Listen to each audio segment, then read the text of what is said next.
Prefacio. Versión revisada para la edición de 1918 del prefacio de la edición original de 1894. A continuación se reproduce, en lo esencial, lo que figuraba como una especie de prefacio a la primera edición de este libro. Pero como más bien expresa mi forma de pensar al escribir el libro hace 25 años, sin que afecte directamente su contenido, lo incluyo aquí. No quisiera omitirlo totalmente, porque siempre surge de nuevo la opinión de que tengo algo que ocultar de mis primeros escritos, debido a mis trabajos posteriores sobre la ciencia espiritual. Nuestra época solo puede encontrar la verdad en lo profundo del ser humano. De los dos conocidos caminos de Schiller, el segundo se reconoce superior en la actualidad. Ambos buscamos la verdad. Tú, fuera, en la vida. Yo, dentro en el corazón. Y así la encontraremos sin duda cada uno. Si el ojo está sano, encontrará fuera el Creador. Si está sano el corazón, reflejará en su interior al mundo. Una verdad que nos llega desde fuera lleva siempre el sello de la incertidumbre. Solo podemos creer aquello que le aparece a cada uno de nosotros como verdad en su propio interior. Solamente la verdad puede darnos seguridad en el desarrollo de nuestras fuerzas individuales. A quien la duda le tortura, tiene paralizadas sus fuerzas. En un mundo que les resulta enigmático, no puede encontrar una finalidad a su actividad. Ya no queremos solamente creer, queremos saber. La creencia exige la aceptación de verdades que no podemos comprender totalmente. Pero lo que no comprendemos completamente va en contra de lo individual, que desea vivir todo en lo más profundo de su ser. Solamente nos satisface el saber que no se somete a ninguna norma exterior, sino que surge de la vida interior de la personalidad. Tampoco queremos un saber que ha quedado congelado para siempre en reglas doctrinarias y guardado en compendios valederos para todos los tiempos. Cada uno de nosotros exige el derecho de partir de sus experiencias inmediatas y de sus vivencias personales, y ascender a partir de ahí al conocimiento del universo todo. Aspiramos a un saber seguro, pero cada uno a su manera. Nuestras doctrinas científicas no deben, tampoco, formularse como si fuera obligación absoluta reconocerlas.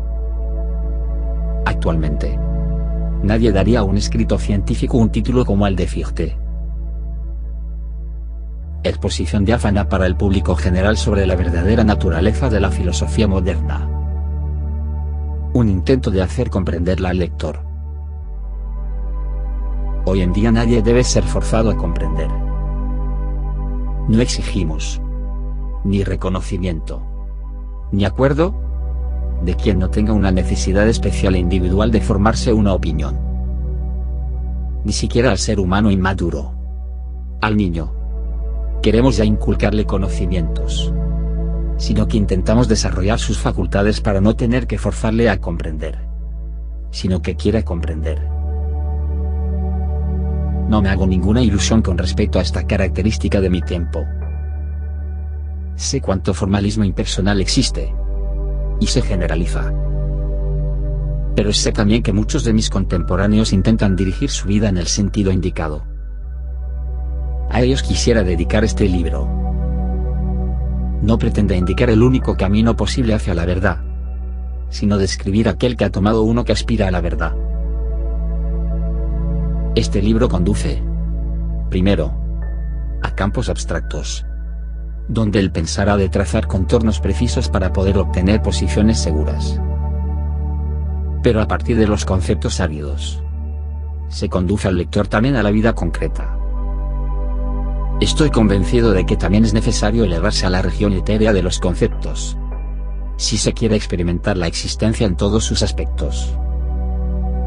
Quien solo sabe gozar por medio de los sentidos, no conoce lo más exquisito de la vida.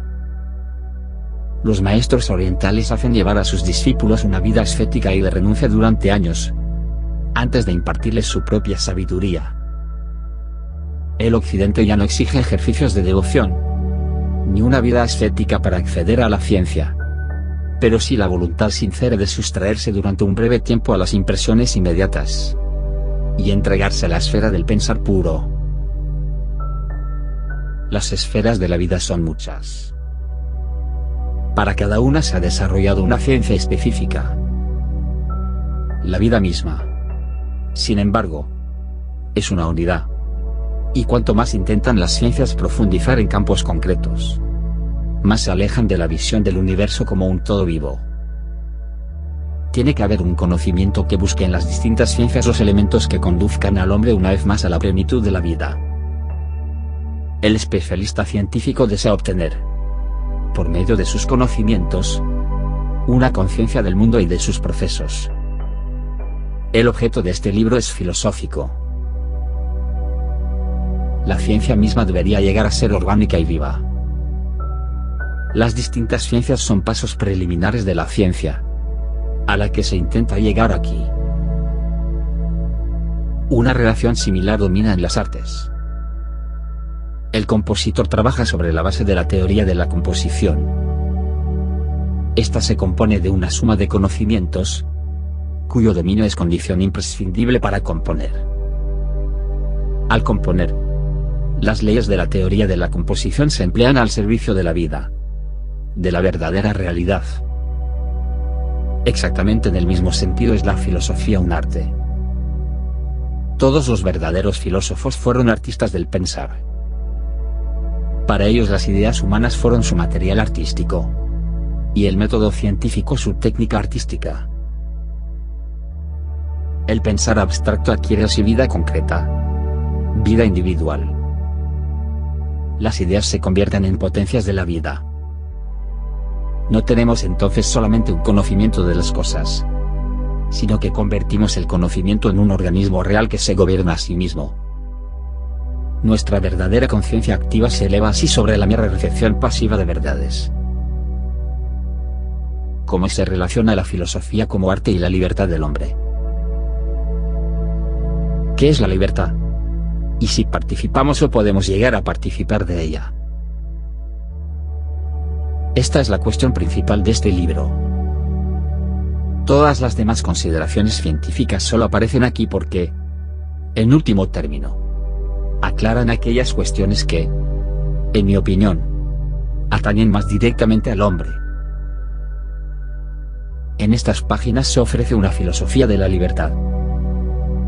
Toda ciencia sería, únicamente, una satisfacción de la mera curiosidad ociosa, si no aspirase a elevar el valor de la existencia de la personalidad humana.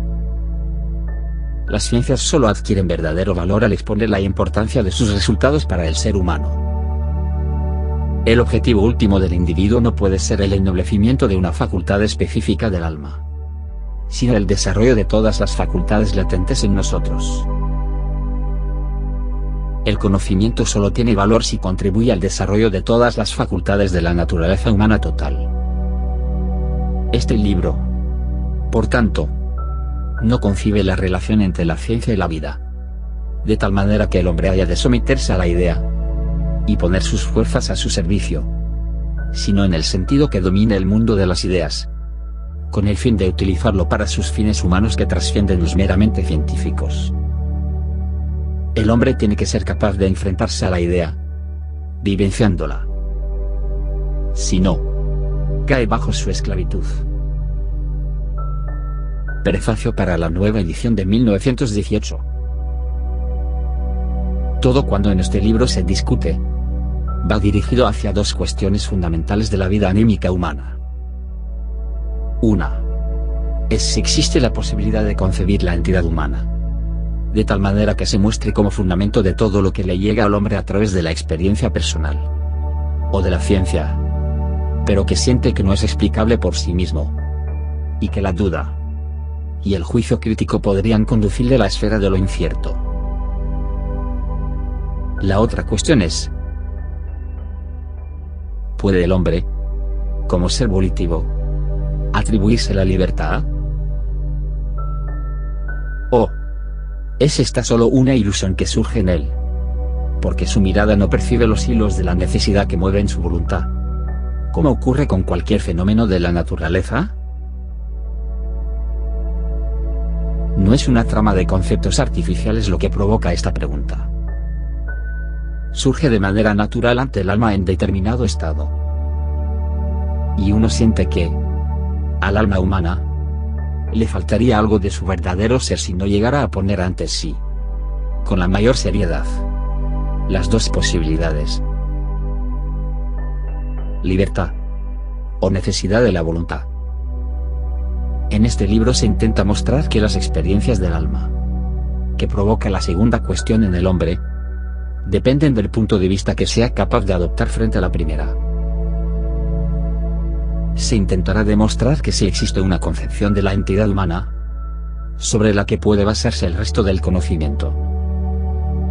Y además, que con esta concepción, se alcanza una justificación total de la idea de la libertad de la voluntad, solo si primero se encuentra la esfera del alma, en la que puede desenvolverse la libre voluntad.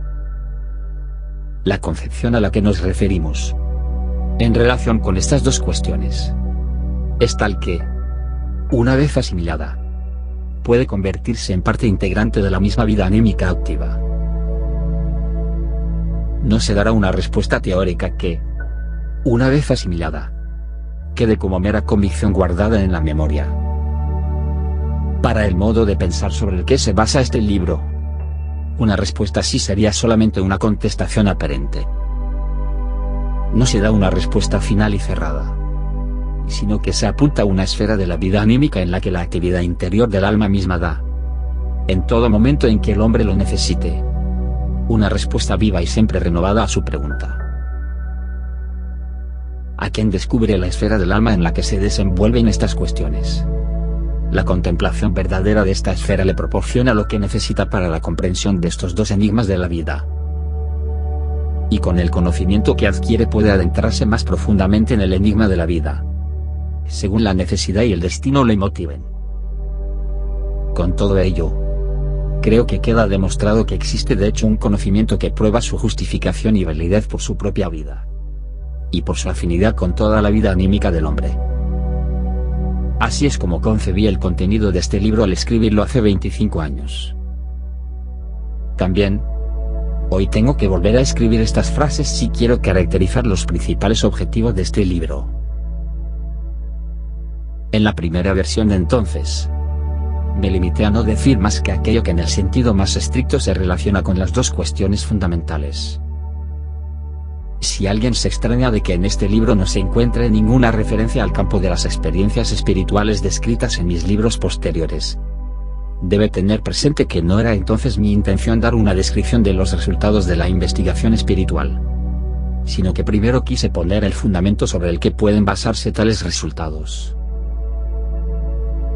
Esta filosofía de la libertad no contiene ni resultados específicos de ese tipo, ni resultados especiales de la ciencia natural. Pero lo que contiene es algo de lo que, en mi opinión, no puede prescindir quien aspire a construir un fundamento seguro para tales conocimientos.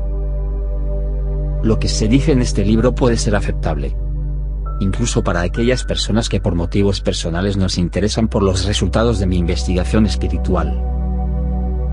Sin embargo, lo que aquí se intenta demostrar puede ser importante también para aquel a quien los resultados científico-espirituales atraigan. Esto es, demostrar que la observación imparcial que abarca simplemente las dos cuestiones descritas, fundamentales para todo conocimiento, conduce a la convicción de que el hombre vive verdaderamente en un mundo espiritual.